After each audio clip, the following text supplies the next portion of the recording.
my travel buddy, my best friend in social media and in real world, of course, Mr. Rico. Hello, Mr. Rico. Hi, Kabsat! Sa'yo pala to, hindi pala sa akin, ano? Okay, Oo, so ako dapat ang... content ko yan. Yes, pero ako ang mag-i-interview sa'yo.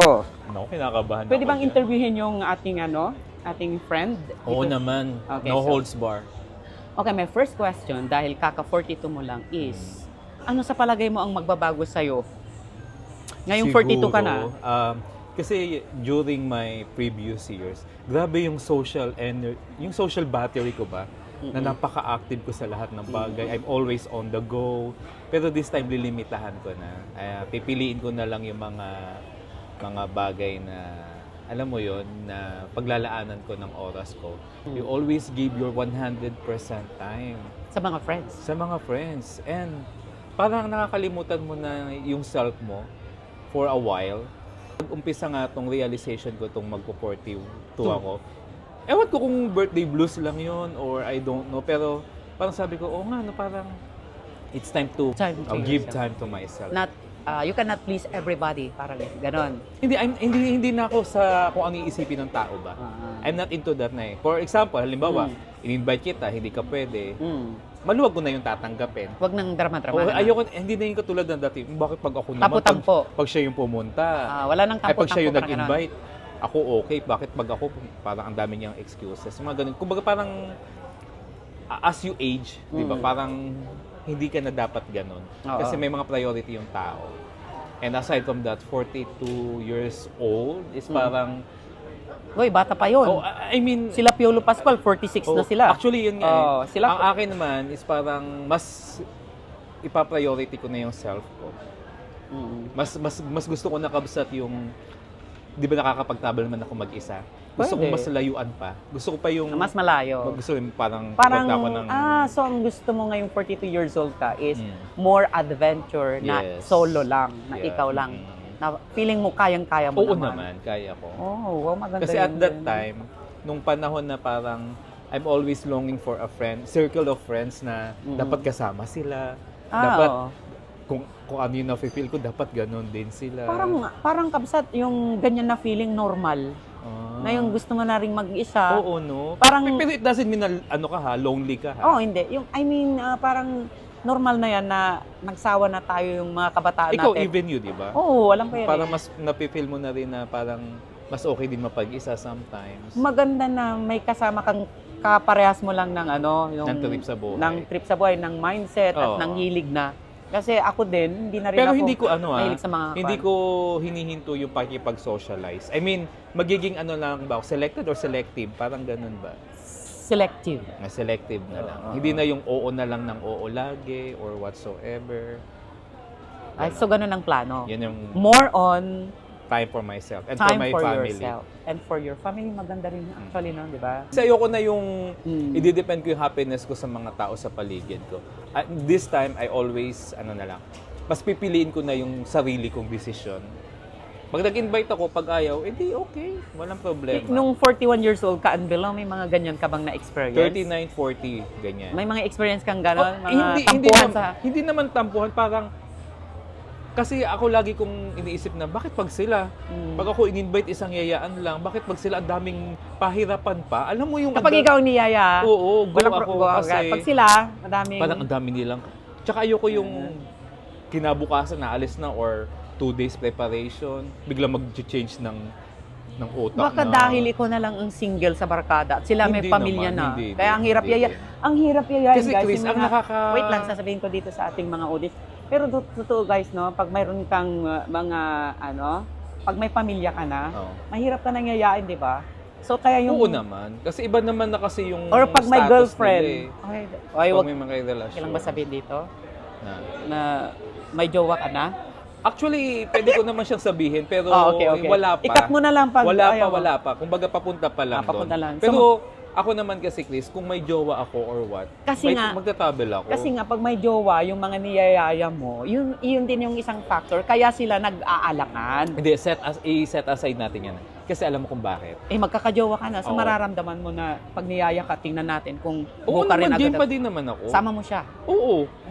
Sinasama ko naman kahit naman yung mga ex ko dati. Akin lang naman. Mas gusto ko rin nakakapag-travel alone kasi nakakamit ka ng mga tao. Ha? No. Di ba? As long as may limitasyon ka. Feeling ko talaga, malakas ang feeling ko ngayong 42 ka na at sinasabi mong may darating kang jowa bells. Sana. Parang Sana matuloy. Shoutout sa iyo, ha? Ay, advance gusto ko makilala ang magiging... Tsaka pag-confirm na, Chris. Ngayon, we're getting to know each other. Nadala na ako dun sa mga previous ko na after 1 week kami na tapos in the long run, ang pangit naman pala ng turning point ng relationship namin. So this time, ang usapan namin is parang let's go with the flow. So paano yun? Pag magkakajowa ka, hindi na time alone for yourself. Time for both of you. What do you Oo think? naman, oo. Tsaka, syempre priority ko. Pag kayong dalawa, sabihin mo agad ng malinaw sa kanya na, darling, sometimes I need me time. Sabihin mo ng mas maaga-aga. Pag-usapan na namin yan. Pag-usapan nyo. And Darling, sinabi ko sa kanya, wag natin gawing issue ang pera. Yan ang sisira sa atin. at saka yung time together.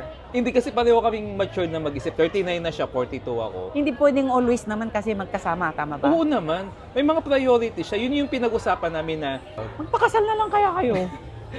mahirap. Walang pera. Cut mo yan pag ayaw ikakat daw Hindi, niya. ako naman, Chris, ha, wala namang problema sa akin kung sino yung jojowain ko or magiging partner. Tsaka hindi naman importante ang kasal sa panahon ngayon. Mas maganda nga na walang kasal. Kasi pag walang kasal, pag nag-away kayo, o di go. Hindi, basta at this age of my life, 42, ayoko na maging komplikado sa mga decision making.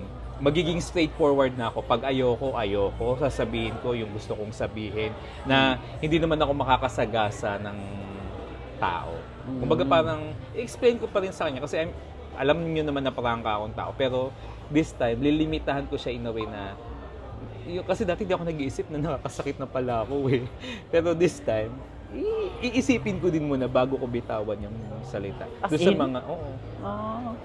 Mabait ka naman. Hindi tayo sure. Sa amin. Hindi naman. Selective Hindi, na. depende kasi sa tao. Selective. Kasi may mga taong abusado din. Kapag sobrang bait ka, inaabuso ka. To the point na akala nila, mauuto ka nila. Pero deep inside, iniipon mo lang yun. Pwedeng hiramin tong wireless mo. 1 month. Di ko afford Kakabili niya lang, di ba? Ito na, last na Pilipinas. question, ginugol search ko pa guys. Last Sige, question last bago na tayo yun, What is one piece advice would you give your future self? So hindi lang 42 43, 44, 45, 46, 47, 49, 50, and 70. Okay. Okay, I will repeat the question. Please i-type mo dito pag nag-vlog ka, pag in-edit mo. Sure. What is one piece advice would you give your future self? Ingatan mong mabuti ang sarili mo. Ingatan mo yung kalusugan mo, ingatan mo yung mental health mo, ingatan mo yung financial status mo or yung Gusto pera ko yan, mo. yung financial. Kasi alam mo yun yung ingatan mo yung mga Mayroon kang financial freedom. financial, Health, Kasi number one. kapag malakas ka, magagawa mo lahat. Pero kung may pera Hindi ka, ka magkakaroon ng wealth pag Oo, walang health. pag may health naman. ka, actually 42 na ako, hindi pa ako umiinom na kung ano-anong maintenance. 46, Oo, 46. safeguard. Alagang Johnson. Yun Hindi, nga. tama yung sinasabi niya na alagaan natin ang ating health, physical and mental health. Yes. Yun nga, yung advice mo for your future self is? Yun nga, ingatan mo yung sarili mo, ingatan mo yung kalusugan mo, ingatan mo yung mental health mo, ingatan mo yung financial status mo kasi yan lang naman yung importante. Anong klaseng financial status? Yung No, you earn your own money? Hindi, I mean yung savings. Hindi yung hingi-hingi, di ba? Hindi. Yung at the age of 50 o 60, hindi ka pabigat. Hingi-hingi na Yung financial hingi na status. hindi. Nagigets ko yung point mo na parang iaasa mo na lang yung katandaan mo sa mga kapatid mo, sa mga ganito mo. Delikado pag gano'n. Oo. Kasi busy na rin sila sa kanilang nabuong pamilya. Kasi ito sasabihin ko sa inyo ha. May nabasa kasi ako sa article na ang dami niyang tinulungang mga pamangkin. Mga bata, bla bla bla bla, pinag-aral. Nung malalaki na yung pamangkin niya, umuwi siya sa Pilipinas, wala na. Hindi nakalimutan na ng mga pamangkin niya yung mga Tinulong niya, tinulong sa kanya. Ngayon, uugod-ugod na siya. Uugod-ugod na parang, wala, inaabutan na lang siya ng ganito, ganyan. Nasa sad siya kasi siya yung nagpaaral, siya yung ganito, ganyan. Sad. Nakakasad. Sad reality. Kaya nga hindi porke tinutulungan mo yung mga pamangkin mo or mga kamag-anak mo, is dahilan na yun para kampante ka na pag tumanda ako, may tutulong. nandyan sila. No. Mas Dapat maganda talaga pa rin sarili yung- mong savings. Totoo. Sarili mong savings. Totoo. So, Although andyan naman talaga sila yung mga pamilya natin. Bukod sa personal savings mo, ilagay mo yung pera mo sa SSS, ha? Meron ako. Sa Ngayon, Pag-ibig. guhulog. Wala akong pag-ibig pero SSS. Ay, meron. mag-apply ka ng Pag-ibig 2. Oo. Tsaka hindi, Chris, ako naniniwala ako talaga na, yun nga, na kapag meron ko talagang savings, mauubos naman talaga yan. Oo. Paghandaan mo lang, wag masyadong, alam mo yun. Mag-business tayo. Kaya ini-enjoy ko ngayon yung pagbili ko ng kung ano-ano kasi hindi ko na yan siya mabibili kapag tumanda ako or what. So, this time, I stopped it already. Tapos na yung era ko noon. This time, travel naman ako. Then, I don't know kung 45 years old, anong plano ko naman. But I have plan na parang gagawin ko lahat ng gusto ko na makakapagpasaya sa akin. Naku, ang ganda ng Diba? mensahe ni Sir Rico. Sige, end na natin tong vlog na to. Hindi Oy natin- guys, maraming salamat. Thank Maraming you, Chris. salamat. Thank you sa mga tanong. Yes, salamat sa panonood Bye-bye. sa amin. Bye. Please don't forget to support our pages, Christopher L. Rosario. And of Rico. course, ito na yun. Ito na mismo. Ito na mismo. Bye-bye. Thank you.